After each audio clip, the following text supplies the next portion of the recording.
ಓಂ ಶಾಂತಿ. ತಾರೀಕು 1-2-2024. ಮಧುರ ಮಕ್ಕಳೇ, ಇಲ್ಲಿಯವರೆಗೂ ಏನೆಲ್ಲ ಓದಿದ್ದೀರಿ ಅದೆಲ್ಲವನ್ನು ಮರೆತು ಹೋಗಿ ಒಮ್ಮೆಲೆ ಬಾಲ್ಯತನದಲ್ಲಿ ಹೊರಟು ಹೋಗಿ.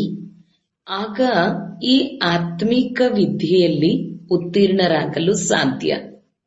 ಪ್ರಶ್ನೆ: ಯಾವ ಮಕ್ಕಳಿಗೆ ದಿವ್ಯ ಬುದ್ಧಿಯ ಪ್ರಾಪ್ತಿಯಾಗಿದೆ, ಅದರ ಲಕ್ಷಣಗಳು ಏನಾಗಿವೆ?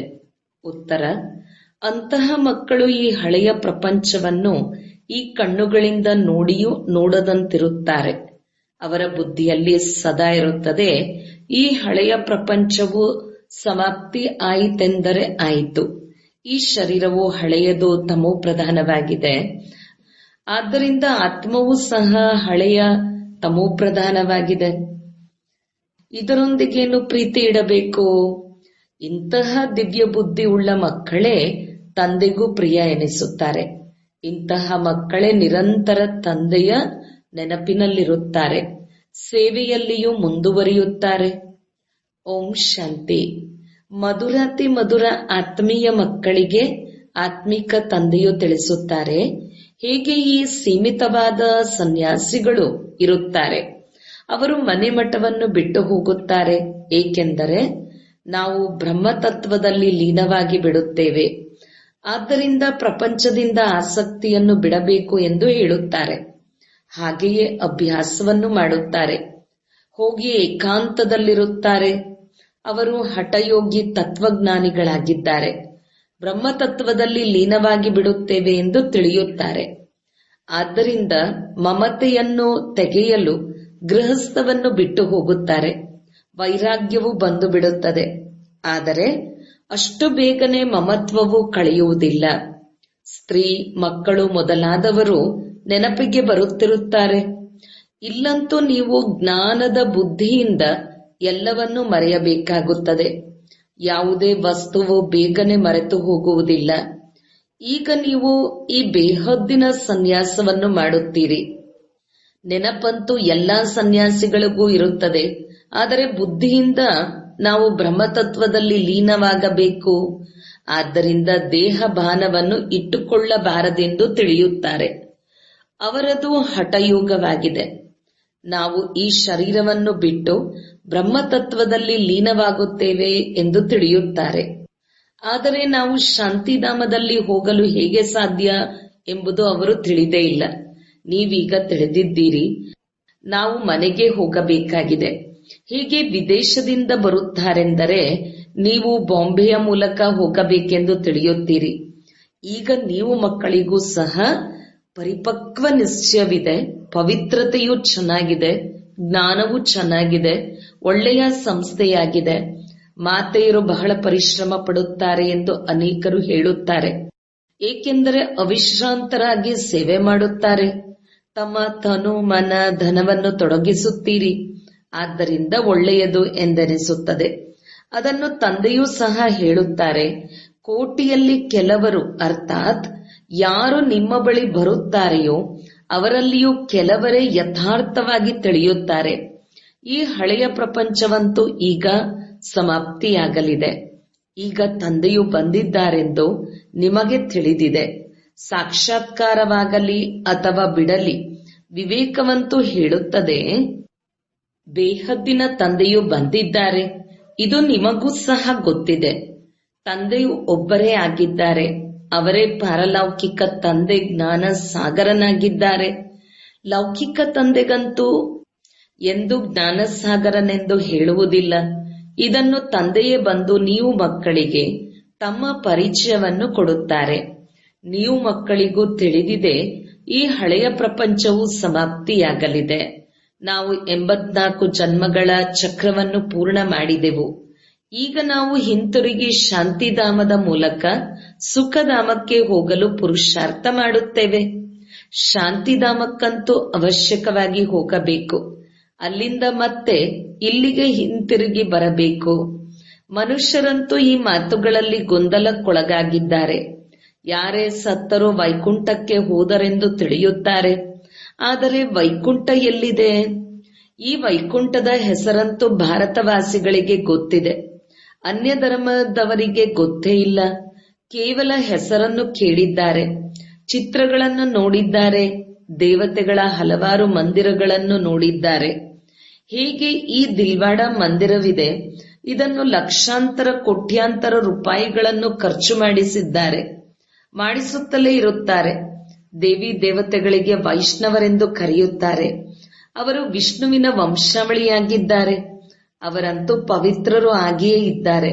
ಸತ್ಯಯುಗಕ್ಕೆ ಪಾವನ ಪ್ರಪಂಚವೆಂದು ಹೇಳಲಾಗುತ್ತದೆ. ಇದಾಗಿದೆ ಪತೀತ ಪ್ರಪಂಚ. ಸತ್ಯಯುಗದ ವೈಭವ ಮುಂತಾದವೆಲ್ಲವೂ ಇಲ್ಲಿ ಇಲ್ಲವೇ ಇಲ್ಲ. ಇಲ್ಲಂತೂ ದವಸ ಧಾನ್ಯ ಮುಂತಾದವೆಲ್ಲ ತಮೋ ಪ್ರಧಾನವಾಗಿ ಬಿಟ್ಟಿದೆ. ಇಲ್ಲಿನ ರುಚಿಯೂ ಸಹ ತಮೋ ಪ್ರಧಾನವಾಗಿದೆ. ಮಕ್ಕಳು ಧ್ಯಾನದಲ್ಲಿ ಹೋದಾಗ ನಾವು ಶುಭಿ ರಸವನ್ನು ಕುಡಿದು ಬಂದೆವು, ಬಹಳ ಚೆನ್ನಾಗಿತ್ತೆಂದು ಹೇಳುತ್ತಾರೆ. ಇಲ್ಲಿಯೂ ಸಹ ನಿಮ್ಮ ಕೈಯಿಂದ ತಯಾರಿಸಿದ ಆಹಾರವನ್ನು ಸೇವಿಸುತ್ತಾರೆ, ಬಹಳ ಪ್ರೀತಿಯಿಂದ ತಿನ್ನುತ್ತಾರೆ. ಆದರೆ ನೀವು ಅಭ್ಯಾಸವಿಲ್ಲದೆ ಕೇವಲ ಯೋಗದಲ್ಲಿ ತಯಾರಿಸಿದರೆ ಅದು ಸ್ವಾದಿಷ್ಟವಾಗಿರುತ್ತದೆ ಎಂದಲ್ಲ, ಇದು ಸಹ ಅಭ್ಯಾಸವಿರಬೇಕು. ಕೆಲವರು ಬಹಳ ಚೆನ್ನಾಗಿ ಭೋಜನವನ್ನು ತಯಾರಿಸುತ್ತಾರೆ. ಸತ್ಯಯುಗದಲ್ಲಿ ಪ್ರತಿಯೊಂದು ಪದಾರ್ಥವೂ ಸತೋಪ್ರಧಾನವಾಗಿರುತ್ತದೆ. ಆದ್ದರಿಂದ ಬಹಳ ಶಕ್ತಿ ಇರುತ್ತದೆ. ತಮೋಪ್ರಧಾನವಾಗಿರುವುದರಿಂದ ಅದರ ಶಕ್ತಿಯು ಕಡಿಮೆಯಾಗುತ್ತದೆ. ಮತ್ತೆ ಅದರಿಂದ ಕಾಯಿಲೆಗಳು, ದುಃಖ ಮೊದಲಾದವುಗಳು ಬರುತ್ತಿರುತ್ತವೆ. ಹೆಸರೇ ದುಃಖಧಾಮವಾಗಿದೆ. ಸುಖಧಾಮದಲ್ಲಿ ದುಃಖದ ಮಾತೆ ಇರುವುದಿಲ್ಲ. ನಾವು ಇಷ್ಟೊಂದು ಸುಖದಲ್ಲಿ ಹೋಗುತ್ತೇವೆ, ಯಾವುದಕ್ಕೆ ಸ್ವರ್ಗದ ಸುಖವೆಂದು ಹೇಳಲಾಗುತ್ತದೆ. ಕೇವಲ ನೀವು ಪವಿತ್ರರಾಗಬೇಕು, ಅದು ಈ ಜನ್ಮಕ್ಕಾಗಿ. ಹಿಂದಿನ ವಿಚಾರಗಳನ್ನು ಮಾಡಬೇಡಿ. ಈಗಂತೂ ನೀವು ಪವಿತ್ರರಾಗಿ ಮೊದಲು ಈ ವಿಚಾರ ಮಾಡಿ, ನಮಗೆ ಹೇಳುತ್ತಿರುವವರು ಯಾರು? ಬೇಹದ್ದಿನ ತಂದೆಯ ಪರಿಚಯ ಕೊಡಬೇಕಾಗುತ್ತದೆ. ಬೇಹದ್ದಿನ ತಂದೆಯಿಂದ ಸುಖದ ಆಸ್ತಿಯೂ ಸಿಗುತ್ತದೆ. ಲೌಕಿಕ ತಂದೆಯೂ ಸಹ ಪಾರಲೌಕಿಕ ತಂದೆಯನ್ನು ನೆನಪು ಮಾಡುತ್ತಾರೆ. ಬುದ್ಧಿಯು ಮೇಲೆ ಹೋಗುತ್ತದೆ. ನೀವು ಮಕ್ಕಳು ಯಾರು ನಿಶ್ಚಯ ಬುದ್ಧಿ ಉಳ್ಳವರಾಗಿದ್ದೀರೋ ಅವರ ಅಂತರ್ಯದಲ್ಲಿ ಈ ಹಳೆಯ ಪ್ರಪಂಚದಲ್ಲಿ ನಾವು ಇನ್ನು ಸ್ವಲ್ಪ ದಿನಗಳು ಮಾತ್ರ ಇರುತ್ತೇವೆ. ಇದಂತೂ ಕವಡೆಯ ಸಮಾನವಾದ ಶರೀರವಾಗಿದೆ. ಆತ್ಮವೂ ಸಹ ಕವಡೆಯ ಸಮಾನವಾಗಿದೆ. ಇದಕ್ಕೆ ವೈರಾಗ್ಯವೆಂದು ಹೇಳಲಾಗುತ್ತದೆ. ಈಗ ನೀವು ಮಕ್ಕಳು ನಾಟಕವನ್ನು ಅರ್ಥ ಮಾಡಿಕೊಂಡಿದ್ದೀರಿ. ಭಕ್ತಿ ಮಾರ್ಗದ ಪಾತ್ರವು ನಡೆಯಲೇಬೇಕು. ಎಲ್ಲರೂ ಭಕ್ತಿಯಲ್ಲಿದ್ದಾರೆ. ಇದರಲ್ಲಿ ತಿರಸ್ಕಾರದ ಮಾತಿಲ್ಲ. ಸನ್ಯಾಸಿಗಳು ತಿರಸ್ಕಾರವನ್ನು ತರಿಸುತ್ತಾರೆ. ಮನೆಯಲ್ಲಿ ಎಲ್ಲರೂ ದುಃಖಿಯಾಗಿ ಬಿಡುತ್ತಾರೆ. ಸನ್ಯಾಸಿಗಳು ಹೋಗಿ ತಮ್ಮನ್ನು ಸ್ವಲ್ಪ ಸುಖಿಯನ್ನಾಗಿ ಮಾಡಿಕೊಳ್ಳುತ್ತಾರೆ. ಆದರೆ ಹಿಂತಿರುಗಿ ಮತ್ತೆಲ್ಲಿಗೂ ಹೋಗಲು ಸಾಧ್ಯವಿಲ್ಲ. ಯಾರೆಲ್ಲರೂ ಬಂದಿದ್ದಾರೆಯೋ ಅವರ್ಯಾರೂ ಹಿಂತಿರುಗಿ ಹೋಗಿಲ್ಲ. ಅವರೆಲ್ಲರೂ ಇಲ್ಲಿಯೇ ಇದ್ದಾರೆ. ಯಾರೊಬ್ಬರೂ ಸಹ ನಿರ್ವಾಣ ಅಥವಾ ಬ್ರಹ್ಮತತ್ವದಲ್ಲಿ ಹೋಗಿಲ್ಲ. ಇಂತಹವರು ಬ್ರಹ್ಮತತ್ವದಲ್ಲಿ ಹೋದರೆಂದು ತಿಳಿಯುತ್ತಾರೆ. ಇವೆಲ್ಲವೂ ಭಕ್ತಿ ಮಾರ್ಗದ ಶಾಸ್ತ್ರಗಳಾಗಿವೆ. ತಂದೆಯು ತಿಳಿಸುತ್ತಾರೆ, ಈ ಶಾಸ್ತ್ರ ಮೊದಲಾದವುಗಳಲ್ಲಿ ಏನೆಲ್ಲವೂ ಇದೆಯೋ ಅವೆಲ್ಲವೂ ಭಕ್ತಿ ಮಾರ್ಗದ್ದಾಗಿದೆ. ನೀವು ಮಕ್ಕಳಿಗೆ ಈಗ ಜ್ಞಾನವು ಸಿಗುತ್ತಿದೆ. ನೀವು ಏನನ್ನು ಓದುವ ಅವಶ್ಯಕತೆ ಇಲ್ಲ. ಆದರೆ ಕೆಲವರಿಗೆ ಕಾದಂಬರಿ ಮುಂತಾದವುಗಳನ್ನು ಓದುವ ಅಭ್ಯಾಸವಿದೆ. ಪೂರ್ಣ ಜ್ಞಾನವಿಲ್ಲ. ಅಂತಹವರಿಗೆ ಅರ್ಧಂಬರ್ಧ ಜ್ಞಾನಿಗಳೆಂದು ಹೇಳಲಾಗುತ್ತದೆ. ರಾತ್ರಿಯಲ್ಲಿ ಕಾದಂಬರಿಗಳನ್ನು ಓದಿ ನಿದ್ರೆ ಮಾಡುತ್ತಾರೆಂದರೆ ಅವರ ಗತಿ ಏನಾಗುವುದು? ಇಲ್ಲಂತೂ ತಂದೆಯು ತಿಳಿಸುತ್ತಾರೆ, ಏನನ್ನು ಓದಿದ್ದೀರೋ ಅದೆಲ್ಲವನ್ನು ಮರೆತು ಹೋಗಿ ಈ ಆತ್ಮೀಕ ವಿದ್ಯೆಯಲ್ಲಿ ತೊಡಗಿ. ಇದನ್ನು ಭಗವಂತ ಓದಿಸುತ್ತಿದ್ದಾರೆ. ಇದರಿಂದ ನೀವು 21 ಜನ್ಮಗಳಿಗಾಗಿ ದೇವತೆಗಳಾಗುತ್ತೀರಿ. ಬಾಕಿ ಏನೆಲ್ಲವನ್ನು ಓದುತ್ತೀರೋ ಅದೆಲ್ಲವನ್ನೂ ಮರೆಯಬೇಕಾಗುತ್ತದೆ. ಸಂಪೂರ್ಣ ಬಾಲ್ಯತನದಲ್ಲಿ ಹೋಗಿ ತಮ್ಮನ್ನು ಆತ್ಮನೆಂದು ತಿಳಿಯಿರಿ. ಬಲೆ ಈ ಕಣ್ಣುಗಳಿಂದ ನೋಡುತ್ತೀರಿ, ಆದರೆ ನೋಡಿಯೂ ನೋಡದಂತೆ ಇರಿ. ನಿಮಗೆ ದಿವ್ಯ ದೃಷ್ಟಿ ಹಾಗೂ ದಿವ್ಯ ಬುದ್ಧಿಯೂ ಸಿಕ್ಕಿದೆ. ಆದ್ದರಿಂದ ಇದೆಲ್ಲವೂ ಹಳೆಯ ಪ್ರಪಂಚವಾಗಿದೆ. ಇದು ಸಮಾಪ್ತಿಯಾಗಲಿದೆ ಎಂದು ತಿಳಿಯುತ್ತೀರಿ. ಇದೆಲ್ಲವೂ ಸ್ಮಶಾನವಾಗಿದೆ. ಇದರೊಂದಿಗೆ ಮನಸ್ಸನ್ನೇನು ಇಡುತ್ತೀರಿ? ಈಗಂತೂ ಫರಿಸ್ತಾನಿಗಳಾಗಬೇಕಾಗಿದೆ, ಸ್ವರ್ಗವಾಸಿಯಾಗಬೇಕು. ನೀವೀಗ ಸ್ಮಶಾನ ಮತ್ತು ಸತ್ಯಯುಗದ ಮಧ್ಯದಲ್ಲಿ ಕುಳಿತಿದ್ದೀರಿ. ಸತ್ಯಯುಗವು ಸ್ಥಾಪನೆಯಾಗುತ್ತಿದೆ. ಈಗ ಹಳೆಯ ಪ್ರಪಂಚದಲ್ಲಿ ಕುಳಿತಿದ್ದೀರಿ. ಆದರೆ ಮಧ್ಯದಲ್ಲಿ ಬುದ್ಧಿಯೋಗವು ಅಲ್ಲಿ ಹೊರಟು ಹೋಗಿದೆ. ನೀವು ಪುರುಷಾರ್ಥವನ್ನು ಹೊಸ ಪ್ರಪಂಚಕ್ಕಾಗಿಯೇ ಮಾಡುತ್ತಿದ್ದೀರಿ. ಈಗ ಪುರುಷೋತ್ತಮರಾಗಲು ಮಧ್ಯದಲ್ಲಿ ಕುಳಿತಿದ್ದೀರಿ. ಈ ಪುರುಷೋತ್ತಮ ಸಂಗಮ ಯುಗವೂ ಸಹ ಯಾರಿಗೂ ತಿಳಿದಿಲ್ಲ. ಪುರುಷೋತ್ತಮ ಮಾಸ, ಪುರುಷೋತ್ತಮ ವರ್ಷ ಅರ್ಥವನ್ನು ತಿಳಿದುಕೊಂಡಿಲ್ಲ. ಪುರುಷೋತ್ತಮ ಸಂಗಮ ಯುಗಕ್ಕೆ ಬಹಳ ಕಡಿಮೆ ಸಮಯವು ಸಿಕ್ಕಿದೆ. ತಡವಾಗಿ ಈ ವಿಶ್ವವಿದ್ಯಾಲಯಕ್ಕೆ ಬಂದರೆ ಶ್ರಮ ಪಡಬೇಕಾಗುತ್ತದೆ. ನೆನಪು ಬಹಳ ಪರಿಶ್ರಮದಿಂದ ನಿಲ್ಲುತ್ತದೆ. ಮಾಯು ವಿಘ್ನಗಳನ್ನು ಹಾಕುತ್ತಿರುತ್ತದೆ. ಆದ್ದರಿಂದ ತಂದೆಯು ತಿಳಿಸುತ್ತಾರೆ, ಈ ಹಳೆಯ ಪ್ರಪಂಚವು ಸಮಾಪ್ತಿಯಾಗಲಿದೆ. ತಂದೆಯು ಬಲೆ ಕುಳಿತಿದ್ದಾರೆ, ನೋಡುತ್ತಾರೆ. ಆದರೆ ಇದೆಲ್ಲವೂ ಸಮಾಪ್ತಿಯಾಗಲಿದೆ, ಏನೂ ಉಳಿಯುವುದಿಲ್ಲ ಎಂದು ಬುದ್ಧಿಯಲ್ಲಿದೆ. ಇದಂತೂ ಹಳೆಯ ಪ್ರಪಂಚವಾಗಿದೆ. ಇದರೊಂದಿಗೆ ವೈರಾಗ್ಯ ಬಂದು ಬಿಡುತ್ತದೆ. ಶರೀರಧಾರಿಗಳೆಲ್ಲರೂ ಹಳಬರಾಗಿದ್ದಾರೆ. ಶರೀರವು ಹಳೆಯದು, ತಮೋಪ್ರಧಾನವಾಗಿರುವುದರಿಂದ ಆತ್ಮವು ತಮೋಪ್ರಧಾನವಾಗಿದೆ. ಇಂತಹ ವಸ್ತುವನ್ನು ನಾವು ನೋಡಿ ಏನು ಮಾಡುವುದು? ಇದಂತೂ ಏನೂ ಉಳಿಯುವುದಿಲ್ಲ. ಇದರೊಂದಿಗೆ ಪ್ರೀತಿ ಇಲ್ಲ. ತಂದೆಗೂ ಸಹ ಯಾವ ಮಕ್ಕಳು ಬಹಳ ಚೆನ್ನಾಗಿ ನೆನಪು ಮಾಡುತ್ತಾರೆ ಹಾಗೂ ಸೇವೆ ಮಾಡುತ್ತಾರೆಯೋ ಅಂತಹವರು ಪ್ರಿಯವೆನಿಸುತ್ತಾರೆ. ಬಾಕಿ ಎಲ್ಲರೂ ಮಕ್ಕಳೇ ಆಗಿದ್ದಾರೆ. ಎಷ್ಟೊಂದು ಮಕ್ಕಳಿದ್ದಾರೆ. ಎಲ್ಲರೂ ತಂದೆಯನ್ನು ನೋಡಿಲ್ಲ. ಪ್ರಜಾಪಿತ ಬ್ರಹ್ಮರವರನ್ನಂತೂ ತಿಳಿದುಕೊಂಡಿಲ್ಲ. ಪ್ರಜಾಪಿತ ಬ್ರಹ್ಮ ಎಂಬ ಹೆಸರನ್ನು ತಿಳಿದುಕೊಂಡಿದ್ದಾರೆ. ಆದರೆ ಅವರಿಂದ ಏನು ಸಿಗುತ್ತದೆ ಎಂದು ತಿಳಿದುಕೊಂಡೇ ಇಲ್ಲ. ಬ್ರಹ್ಮರವರ ಮಂದಿರವಿದೆ. ಇವರನ್ನು ದಾಡಿ ಮೀಸೆಗಳ ರೂಪದಲ್ಲಿ ತೋರಿಸಿದ್ದಾರೆ. ಆದರೆ ಅವರನ್ನು ಯಾರೂ ನೆನಪು ಮಾಡುವುದಿಲ್ಲ. ಏಕೆಂದರೆ ಅವರಿಂದ ಆಸ್ತಿಯೂ ಸಿಗುವುದಿಲ್ಲ.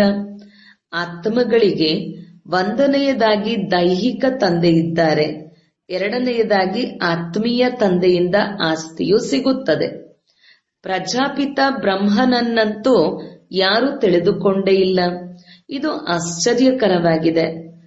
ತಂದೆಯಾಗಿ ಆಸ್ತಿಯನ್ನು ಕೊಡದಿದ್ದರೆ ಅಲೌಕಿಕ ತಂದೆಯಾದರಲ್ಲವೇ? ಆಸ್ತಿಯಂತೂ ಸೀಮಿತ ಮತ್ತು ಅಪರಿಮಿತವಾಗಿರುತ್ತದೆ. ಮಧ್ಯದಲ್ಲಿ ಆಸ್ತಿ ಇರುವುದಿಲ್ಲ. ಬಲೆ ಪ್ರಜಾಪಿತನೆಂದು ಹೇಳುತ್ತಾರೆ, ಆದರೆ ಆಸ್ತಿಯನ್ನು ಕೊಡುವುದಿಲ್ಲ. ಈ ಅಲೌಕಿಕ ತಂದೆಗೂ ಸಹ ಆಸ್ತಿಯು ಪಾರಲೌಕಿಕ ತಂದೆಯಿಂದಲೇ ಸಿಗುತ್ತದೆ. ಅಂದ ಮೇಲೆ ಇವರು ಹೇಗೆ ಕೊಡುತ್ತಾರೆ? ಪಾರಲೌಕಿಕ ತಂದೆಯು ಇವರ ಮುಖಾಂತರ ಕೊಡುತ್ತಾರೆ. ಇವರು ಭಾಗ್ಯಶಾಲಿ ರಥವಾಗಿದ್ದಾರೆ ಅಂದಾಗ ಇವರನ್ನು ಏನು ನೆನಪು ಮಾಡುವುದು? ಇವರೂ ಸಹ ಆ ತಂದೆಯನ್ನೇ ನೆನಪು ಮಾಡಬೇಕಾಗುತ್ತದೆ. ಮನುಷ್ಯರು ಆ ಬ್ರಹ್ಮನನ್ನೇ ಪರಮಾತ್ಮನೆಂದು ತಿಳಿಯುತ್ತಾರೆ. ನಮಗೆ ಆಸ್ತಿಯು ಇವರಿಂದ ಸಿಗುವುದಿಲ್ಲ, ಶಿವ ತಂದೆಯಿಂದ ಸಿಗುತ್ತದೆ. ಇವರಂತೂ ಮಧ್ಯದಲ್ಲಿ ದಳ್ಳಾಳಿ ರೂಪದಲ್ಲಿದ್ದಾರೆ. ಇವರು ಸಹ ನಮ್ಮ ಹಾಗೆ ವಿದ್ಯಾರ್ಥಿಯಾಗಿದ್ದಾರೆ. ಭಯಪಡುವ ಮಾತಿಲ್ಲ. ಈ ಸಮಯದಲ್ಲಿ ಇಡೀ ಪ್ರಪಂಚವು ತಮೋಪ್ರಧಾನವಾಗಿದೆ. ನೀವು ಯೋಗ ಬಲದಿಂದ ಸತೋಪ್ರಧಾನರಾಗಬೇಕು. ಲೌಕಿಕ ತಂದೆಯಿಂದ ಸೀಮಿತವಾದ ಆಸ್ತಿಯೂ ಸಿಗುತ್ತದೆ. ನೀವೀಗ ಬೇಹದ್ದಿನಲ್ಲಿ ಬುದ್ಧಿಯನ್ನಿಡಬೇಕು.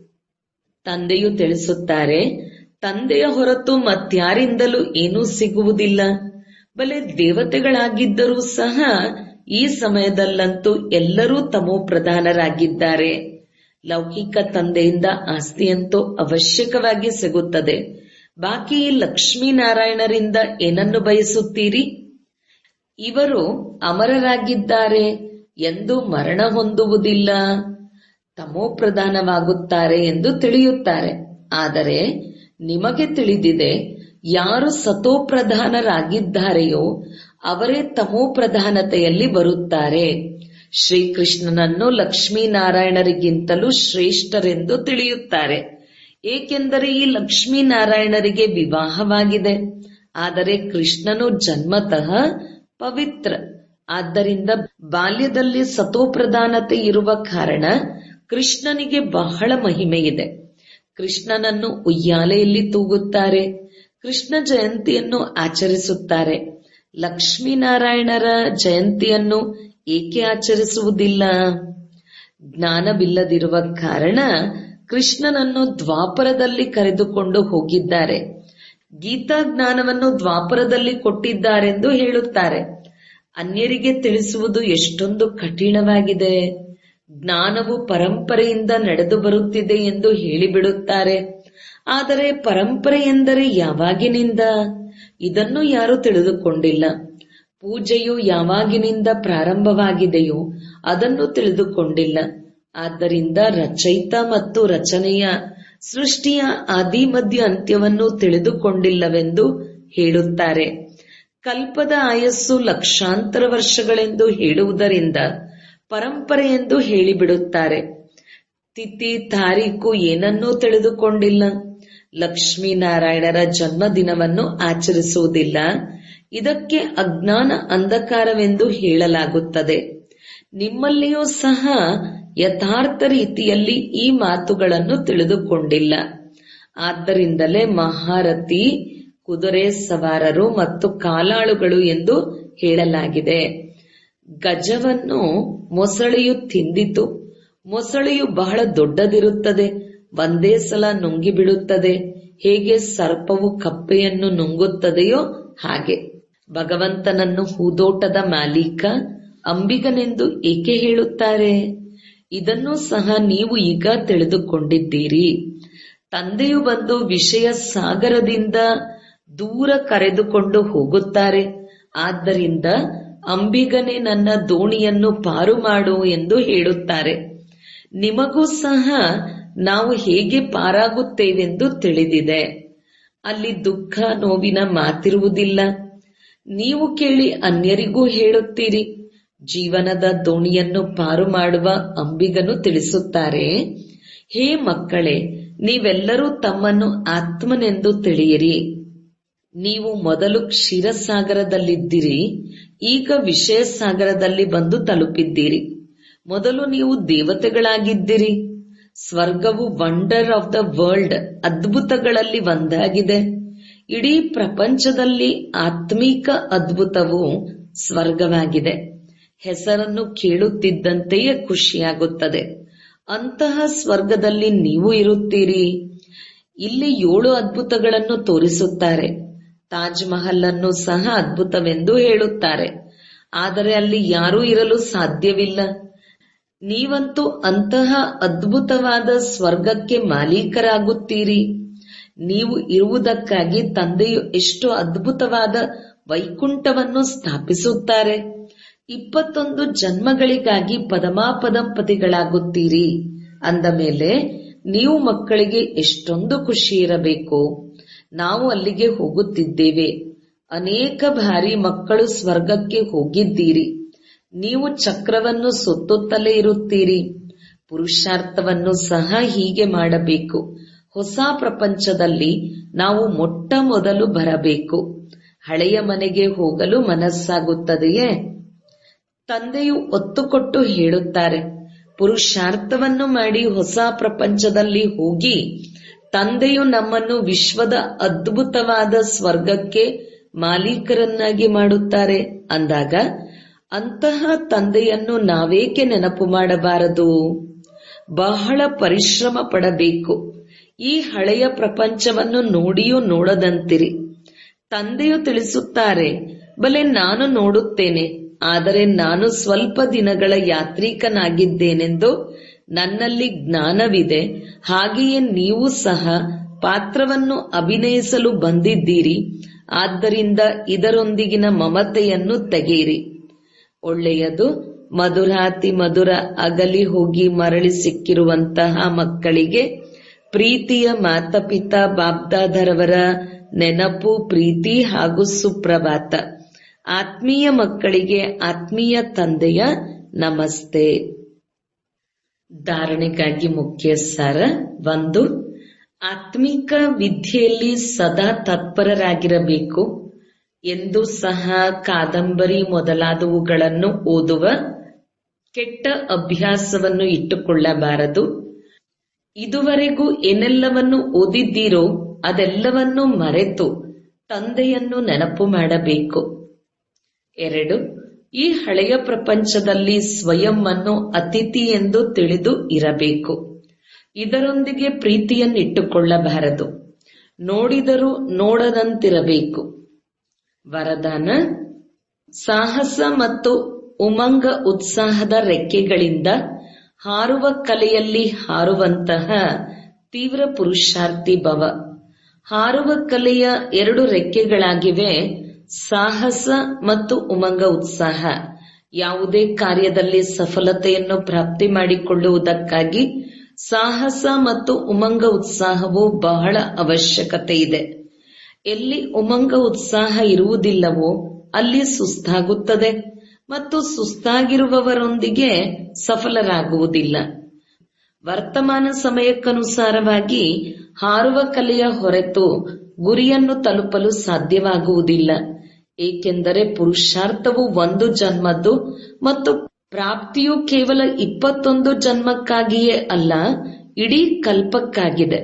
ಅಂದ ಮೇಲೆ ಯಾವಾಗ ಸಮಯದ ಪರಿಚಯವು ಸ್ಮೃತಿಯಲ್ಲಿರುತ್ತದೆಯೋ ಆಗ ಪುರುಷಾರ್ಥವು ಸ್ವತಃವಾಗಿಯೇ ತೀವ್ರಗತಿಯದ್ದು ಆಗುತ್ತದೆ. ಸ್ಲೋಗನ್: ಸರ್ವರ ಮನೋಕಾಮನೆಯನ್ನು ಪೂರ್ಣಗೊಳಿಸುವವರೇ ಕಾಮಧೇನು ಆಗಿದ್ದಾರೆ. ಓಂ ಶಾಂತಿ.